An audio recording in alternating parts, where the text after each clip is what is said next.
क्या सच में मीराबाई जिंदा ही भगवान कृष्ण में समा गई थीं? अर्थात एक रानी जिसने जहर पी लिया लेकिन मरी नहीं। आखिर उसका राज क्या था? ये वो कहानी है जो समय से परे है। ये बंधन है जो आत्मा से जुड़ा हुआ है। तो भाई बंधुओं, आज हम जानेंगे मीराबाई की मृत्यु का असली सच। आज का वीडियो अत्यंत ही ज्ञानपूर्वक और मजेदार रहस्यमयी होने वाला है। जो भी इस कथा को पूरा सुनेगा उसका जीवन सफल और सुलभ हो जाएगा। भगवान कृष्ण के आशीर्वाद से यदि आप चैनल पर नए हैं तो वीडियो को लाइक और सब्सक्राइब कर दें और कमेंट में लिख दें जय श्री कृष्णा। भारत की इस पवित्र भूमि पर कई संतों ने जन्म लिया, लेकिन मीराबाई का नाम सबसे अलग है। मीरा, जिन्होंने राजसी सुख सुविधाओं को एक तिनके के समान त्याग दिया और दुनिया की परवाह किए बिना अपने गिरधर गोपाल को अपना सर्वस्व मान लिया। उनकी कहानी केवल भक्ति की नहीं, बल्कि उस अटूट प्रेम की है जो अंत में परमात्मा में विलीन हो गया। चित्तौड़ का त्याग और संघर्ष। चित्तौड़ के राजमहल में मीरा का जीवन किसी अग्नि परीक्षा से कम नहीं था। उनके पति भोजराज की मृत्यु के बाद राज परिवार उन पर दबाव बनाने लगा। उनके देवर राजा विक्रमादित्य को मीरा का साधु संतों के साथ बैठना और मंदिरों में नाचना कुल की मर्यादा के खिलाफ लगता था। उन्हें कई बार मारने की कोशिश की गई। कभी टोकरी में जहरीला सांप भेजा गया तो कभी उनके पास विष का प्याला भेजा गया। मीरा ने उस विष को हाथ में लिया, अपनी आंखें बंद की और मुस्कुराते हुए उसे पी लिया। वो जहर भी उनके कृष्ण की कृपा से अमृत बन गया। लेकिन उस दिन मीरा को यह समझ आ गया कि अब इस संसार और महलों में उनके लिए कोई जगह नहीं है। उन्होंने चित्तौड़ की ऊंची दीवारों को हमेशा के लिए पीछे छोड़ दिया और नंगे पांव निकल पड़ी उस मंजिल की ओर जहां उनके सांवरिया बसे थे। वृंदावन की गलियों में मीरा। चित्तौड़ छोड़ने के बाद मीरा सबसे पहले वृंदावन पहुंची। वृंदावन की मिट्टी में उन्हें अपने कृष्ण की खुशबू महसूस होती थी। यहां वो गलियों गलियों में एक तारा बजाते हुए नाचती और गाती। लोग उन्हें दीवानी कहते, कोई उन्हें पागल समझता तो कोई उनकी भक्ति देखकर उनके चरणों में गिर जाता।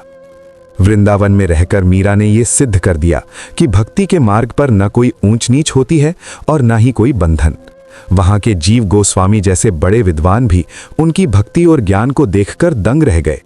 लेकिन मीरा के मन की प्यास अभी शांत नहीं हुई थी। उन्हें लग रहा था कि उनका प्रियतम उन्हें कहीं और बुला रहा है।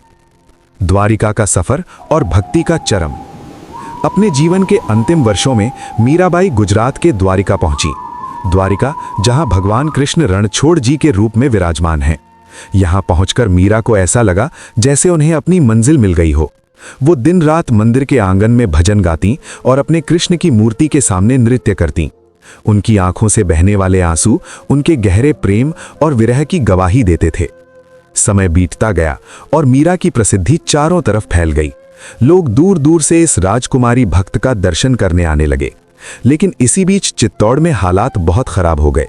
वहां के राजा को लगने लगा कि जब से मीरा ने राज्य छोड़ा है वहां की खुशहाली चली गई है। चित्तौड़ के ब्राह्मणों का आगमन। राजा ने मीरा को वापस लाने के लिए चित्तौड़ से कुछ वरिष्ठ ब्राह्मणों को द्वारिका भेजा। ब्राह्मणों ने जब मीरा से वापस चलने की विनती की तो मीरा ने साफ मना कर दिया। उन्होंने कहा कि मेरा अब कोई परिवार या महल नहीं है। मेरा जो कुछ भी है वो इसी मंदिर के भीतर है। लेकिन ब्राह्मण भी अपनी जिद पर अड़ गए। उन्होंने कहा कि अगर मीरा उनके साथ वापस नहीं चली तो वो मंदिर के दरवाजे पर ही भूख हड़ताल करेंगे और अपने प्राण त्याग देंगे। मीरा अब धर्म संकट में फंस गईं। वो नहीं चाहती थी कि उनकी वजह से किसी भी जीव की हत्या हो और वो अपने कृष्ण को छोड़कर वापस उस बंधन में भी नहीं जाना चाहती थी। वो रहस्यमयी रात और अंतिम चमत्कार। ये जन्माष्टमी की रात थी। बाहर बिजली कड़क रही थी और समुद्र की लहरें उफान पर थीं।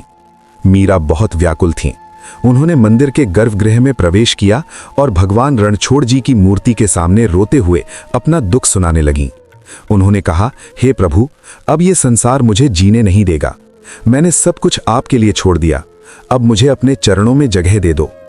कहा जाता है कि उस समय मंदिर के भीतर एक दिव्य रोशनी फैली। मीरा अपने गिरधर गोपाल का नाम जपते हुए मूर्ति की ओर बढ़ी। बाहर खड़े लोग और ब्राह्मण मंत्रमुग्ध होकर मीरा के भजनों को सुन रहे थे। अचानक संगीत धीमा होने लगा और फिर एक गहरा सन्नाटा छा गया।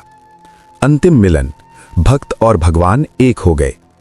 अगली सुबह जब मंदिर के पट खुले तो लोग हैरान रह गए। मीराबाई वहां नहीं थी। पूरा मंदिर खाली था। वहां न तो मीरा का शरीर था और न ही उनका एक तारा। जब मंदिर के पुजारियों ने भगवान की मूर्ति को गौर से देखा तो उन्होंने पाया कि मूर्ति के पल्लू में मीरा की साड़ी का एक छोटा सा टुकड़ा फंसा हुआ था। ये एक ऐसा चमत्कार था जिसने सबको खामोश कर दिया। मीराबाई अपने शरीर समेत अपने आराध्य में विलीन हो चुकी थीं। भक्त और भगवान के बीच का पर्दा हमेशा के लिए हट गया था। मीरा ने दिखा दिया कि अगर प्रेम सच्चा हो तो आत्मा और परमात्मा को मिलने से कोई नहीं रोक सकता। उपसंहार। मीराबाई आज भी मरकर भी अमर हैं। उनके भजन आज भी हमारे कानों में उसी भक्ति और प्रेम की मिठास खोलते हैं। उनकी कहानी हमें सिखाती है कि सच्ची खोज बाहर नहीं बल्कि अपने भीतर के विश्वास में होती है।